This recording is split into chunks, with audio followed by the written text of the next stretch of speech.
I'm getting tired, honey, but I'm gonna see it to the finish. Okay, so what were we talking about? Court case. Okay,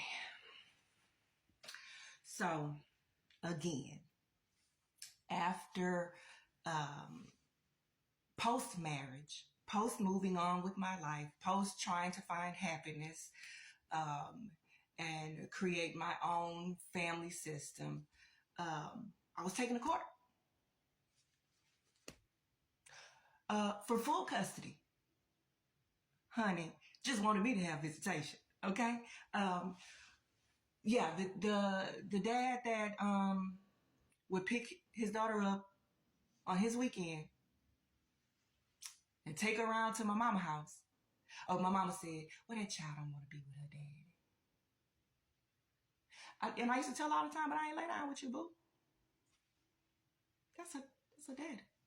But anyway, I still don't understand the dynamics of that. I don't know who spearheaded that whole situation. You know, I don't know. There's so much that I still don't know. But I just know my truth in the matter, which is what I'm sharing to help the masses. Because, honey, baby, it's real out here with these parents, okay?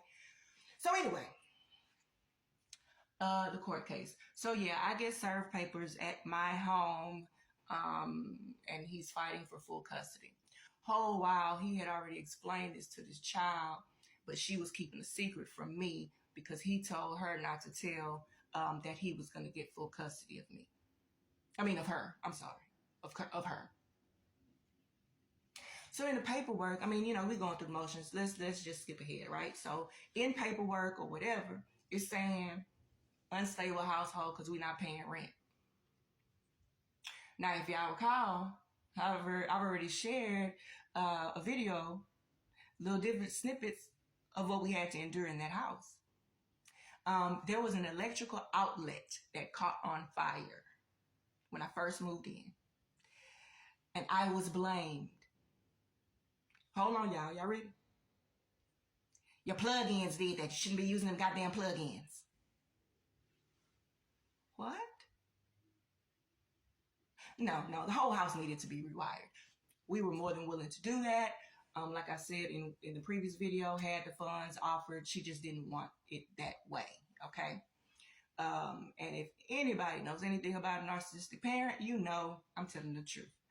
They got to have their thumb on, you know, oh no, I got to do it. I got to say it. I got to, you know, I got to prove it. I got to, that kind of thing. So anyway, in the paperwork, yeah, it said that we weren't paying our rent. Now, no, we weren't.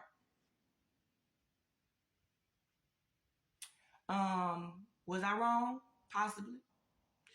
But let me explain it to you. I had a conversation with my mother explaining to her our finances because a layoff had just been done and my husband had been laid off. So I went and I talked to my mom and I had a conversation about it with my mama. We paid where we could. We did what we could. But here's the thing. As the house got worse, I had a previous home that I sold. From that, I was willing to take the majority of that money to get that total house rewired. The only thing I asked was that she take it off the rent. She didn't want to do that. Okay? So long story short, he uses the non-payment of rent in his court documents. Well, now, how would you know that? Who told you? How? You know what I mean? So it's like, okay, bet, cool. So we went through all of that. My daughter had her own lawyer. I forgot what they call it. But where that lawyer speaks to the child and kind of gets an idea, because at that point she was old enough to decide. So to try to get an idea of where that child wanted to be. Now, I am still protective of my child. So I don't want to go into too much detail. But I'll say this.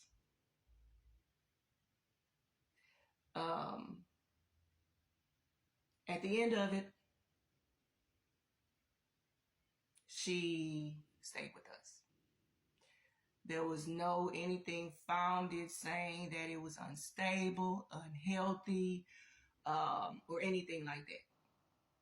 So I stayed being pretty much the primary caretaker for my child, along with her stepdad, who was there. And I mean, I tried to give her, you know what I'm saying, like the life that I thought that, you know what I'm saying, you have two parents, you go on trips, you vacations, and I will admit, part of my thing that I understand now is maybe I tried to force it.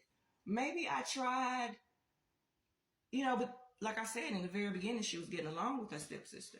And it was just until all the extra stuff, the outside stuff, extra stuff. But I don't know, maybe I pushed to blend too hard or to get along, or always asking what's wrong, what's the problem. I mean, I remember always asking her, is there anything you need to talk to me about? Is there anything going on? Because if you've been here for a while, you'll know that I went through my own thing when I was young. So I am very, very mindful of that, right? Like, I'm going to always ask, are you okay? Is anything happening? Do you need to tell me anything? Like, I've always been that way with my children. It's to the point to where, listen, and I'll keep it a book. My children been cussing. Because truth be told, these kids are already cussing at school. The teachers hear it. Everybody else hear it. So my whole thing with me was, hey, y'all come talk to me. Talk to me like y'all talk to them friends. Talk to me. Come talk to me. I don't care what you say, as long as you're saying it. If you got to throw in a shit, hell, and a damn in there, I'm not mad at you.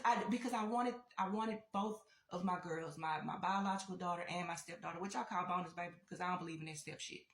But I always wanted to facilitate a space of honesty and love and non-judgment. Right? Oh, did y'all hear my stomach growling? I'm gonna have to stop this and eat, child.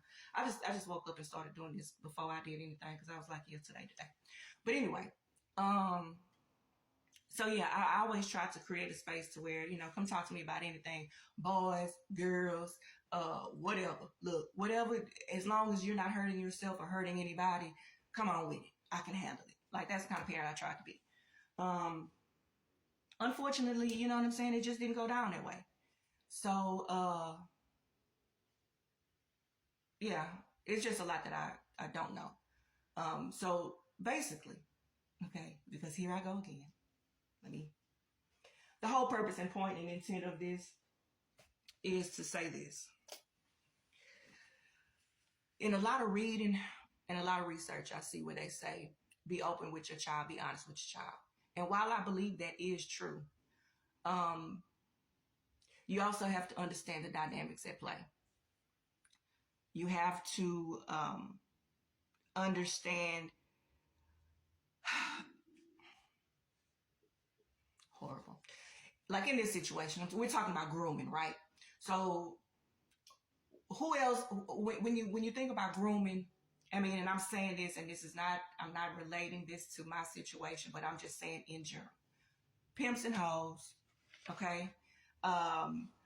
There's grooming there.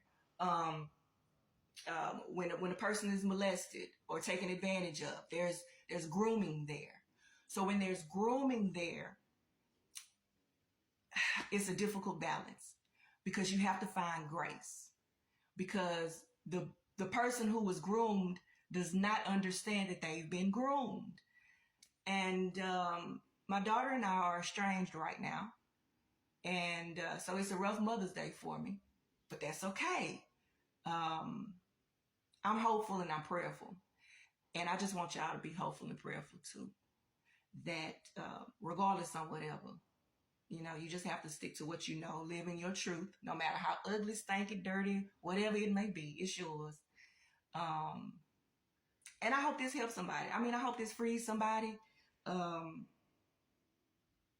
I don't know. I may have left some stuff off. I might be back. I might not. I don't know. But I know I need to eat, honey, because this stomach is growling. And that's not the business. But yeah, man. Happy Mother's Day, y'all. And to those of us who like me, I love you, dog. You're going to be all right.